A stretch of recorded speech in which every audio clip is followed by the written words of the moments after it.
2025 has been and gone, I do not know how. Apologies that my best films of the year video is late, but I saw the last film before I wanted to do my list later than I usually would have. Now before we get started, a few disclaimers. I do these every year, but if you're new, I'll just repeat them. These are movies that were released in the UK in 2025, so a couple of picks may make you go, hang on, didn't that come out in 2024? Not in the UK. I call this the best movies of, but really it's a mixture of the movies I think were the best made of the year and the movies that entertained me the most. And finally, this is my list. My list is not going to look like your list, but that's the beauty of this. Before we get into the actual top 10, I have 5 honourable mentions. These are films I loved this year, but they just didn't make it onto the actual top 10. Those films are Sorry Baby, Friendship, Mickey 17, The Long Walk, and A Real Pain. Now, without further ado, let's get into the top 10. My number 10 is Companion. This is a movie that hasn't got the love I feel it deserves. This is one of the smartest movies of the year. It's incredibly topical, dealing with AI, but what I found most impressive about Companion was the balancing of different genres. In Companion, there's horror, there's comedy, there's sci-fi, there's thriller. Those are some hard genres to mesh, but writer-director Drew Hancock blends them seamlessly. The film was fast-paced, consistently entertaining. Companion is just one of the most fun times I had in the cinema this year. My number 9 is a film I was looking forward to, but I didn't think it would end up on my top 10 of the year list. That film is F1. I can honestly say I have never watched an F1 race in my life, but I was gripped throughout the entirety of the F1 movie. Brad Pitt, as per usual, is incredibly charismatic. This film is directed by Joseph Kosinski, who directed Top Gun Maverick. And yeah, in terms of the action, this film really does feel like Top Gun Maverick in F1 cars. Throughout the scenes on the racetrack, you feel like you are in the driver's seat. It is genuinely scary at times because of that. The action had me on the edge of my seat, and while the story isn't the most original thing ever, it's told well and the characters are easy to root for. F1 might just be my favourite cinema experience I've had this year. At number 8 is a film in the franchise where the original film, I'd only seen it maybe a week before seeing this new one. I loved that original, but I didn't really think this new one could top it. However, I think it might be better 28 years later. This is a movie I really liked when I first saw it, but I loved it even more on rewatch. Danny Boyle and Alex Garland do such incredible world building here. There's so much lore and depth to this world. Danny Boyle, as per usual, infuses so much style into this film, especially in the zombie sequences. In terms of cinematography, I think this is genuinely one of the best looking movies of the year, but what really hooked me in 28 years later is the emotion. This is a surprisingly emotional movie with characters I deeply cared about, and the ending was absolutely insane. I get why it's divisive, but spoilers for my most anticipated films of 2026 list, I can't wait for 28 years later to Bone Temple. At number 7 is easily one of my most surprising movies of the year. I didn't have any excitement for this movie whatsoever, but I was floored by it. Guillermo del Toro's Frankenstein. It is masterfully directed by Guillermo del Toro. Every frame in this movie is a painting. Genuinely, if I had the space, I would hang every single frame in this movie on my wall. Frankenstein has amazing performances, but Jacob Elordi as the creature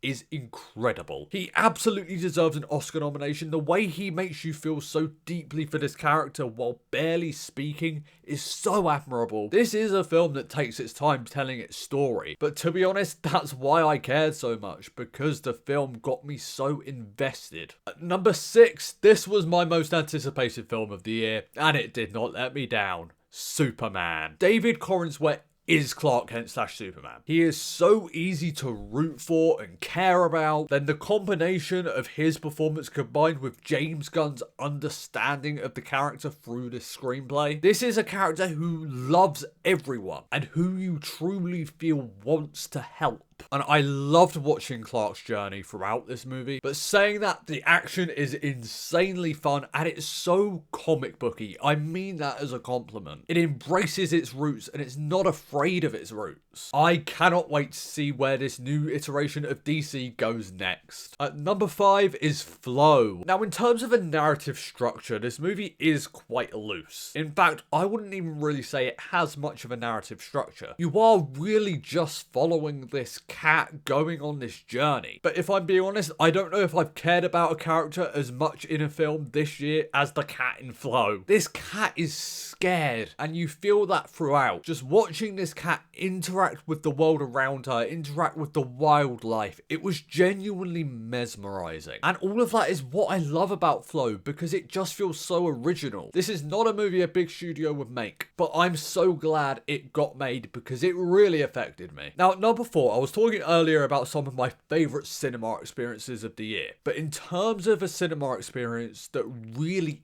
impacted me, Warfare is totally up there. This is the second appearance on this list Alex Garland has made, having written 28 years later, and Alex Garland directed my second favourite movie of 2024, Civil War. With Warfare, Alex Garland and his co-director Ray Mendoza, whose experience in Iraq is exactly what this movie is about, don't always use traditional storytelling techniques. Most movies use the third act structure and character arcs to get you invested. Warfare isn't particularly interested in those things. Instead, the movie uses incredibly immersive sound design, cinematography that just makes you feel like you are with these soldiers, and all of the performances as well just feel so grounded. I genuinely felt like I was watching a documentary at times. By no means is Warfare an easy watch. It is not even really a movie I want to rewatch. But I genuinely think how I felt after the movie ended hasn't left me yet. I still remember how I was feeling when the end credits were rolling, and that is a testament to the filmmaking. At number 3 is Roofman. Channing Tatum is one of the most charismatic actors working today, but he's perfectly able to pull off the everyman. And the thing is with Roofman, it is about a guy who's robbing stores, but at the same time it's one of the most sincere and wholesome movies of the year. I think both Channing Tatum and co-writer and director Derek Cianfrance do a really good job of striking that balance of, okay, this guy is doing morally questionable things, but he's doing them for the right reasons. This is an incredibly funny movie, but the drama really hits. It's genuinely impressive how they managed to get so much heart out of this story. If you haven't seen Roofman, please go and check it out. I did not expect to love this movie as much as I did. It is amazing. At number 2, now when I was talking earlier about best versus favourites, this is not one of the best movies of the year, but it was never trying to be. The Naked Gun. I said this in my review and I'll say it again. All that matters in The Naked Gun is that it is funny. And The Naked Gun is the funniest movie I've seen in at least 10 years. It has one promise, and it delivers on that promise so damn well. With comedies on repeat viewing, it can be hard to get the same laughs again, but I genuinely think there were times where I was laughing harder on the second viewing. Akiva Schaffer packs so much comedy into every scene, it requires multiple rewatches just to get everything. But none of it works without Liam Neeson. This dialogue requires such a specific way of delivering it,